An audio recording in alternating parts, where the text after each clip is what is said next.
गरुडगमन तव चरणकमलमिह मनसि लसतु मम नित्यम् गरुडगमन तव चरणकमलमिह मनसि लसतु मम नित्यम्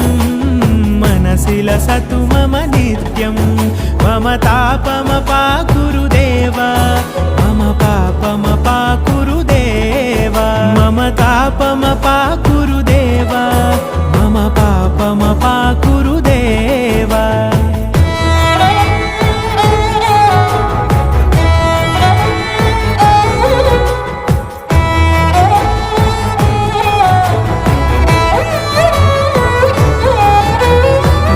जनयन विधि नमुचिहरण मुख विबुध विनुत पद पद्मा जल जनयन विधि नमुचिहरण मुख विबुध विनुत पद पद्मा विबुध विनुत पद पद्मा।